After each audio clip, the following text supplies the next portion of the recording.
আমি আল্লাহ তোরে জান্নাতুল ফেরদাউস সবচেয়ে দামি জান্নাতে দিয়া দিব। আল্লাহু আকবার। তবে এমনিতেই দিব না, জান্নাতুল ফেরদাউসে যারা যাবে তারা হলো 1 নম্বরের জান্নাতি। আল্লাহু আকবার।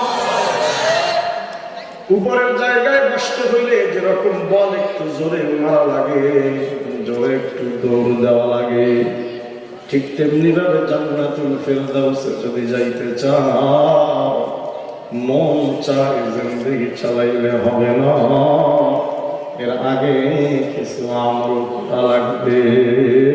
সুবহানাল্লাহ। ওরে বন্ধু, আল্লাহর নবী বসা, এক সাহাবী এসে কয়, ইয়া রাসূলুল্লাহ, এই দুনিয়ায় সবচেয়ে সফল কে? এই দুনিয়ায় সবচেয়ে কৃতকার্য ব্যক্তি কে? আল্লাহর নবী কয়, সাহাবী তুমি কি ভাবছো?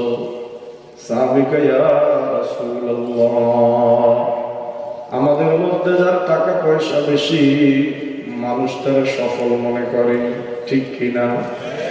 ইয়া রাসূলুল্লাহ, আমাদের মধ্যে যার যশ খ্যাতি পাওয়ার বেশি, লোকবল বেশি, জায়গা জমি বেশি, মানুষ দুনিয়ায় তারা সফল মনে করে। কথা বলেন না কেন? আমাদের এলাকার একটা ছেলে এখন ওয়ার্ডের নেতা নাই, সেন্টারের নেতা হয়ে গেছে। সবাইকে এই লোকটা সফল।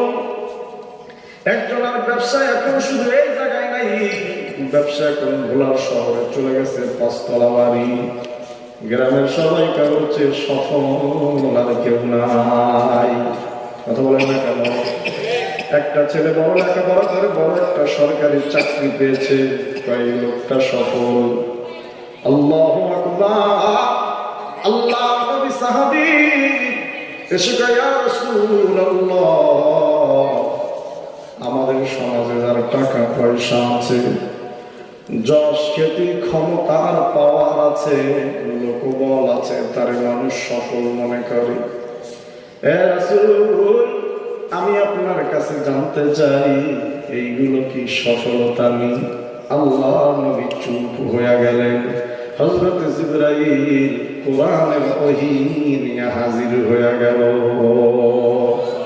আয়েশা কয়, ইয়া রাসূলুল্লাহ, আপনি আপনার সাহাবীর জানাইয়া দেন, এই দুনিয়ায় ফামান যুহজিহা আনিন নার ওয়া উদখিলাল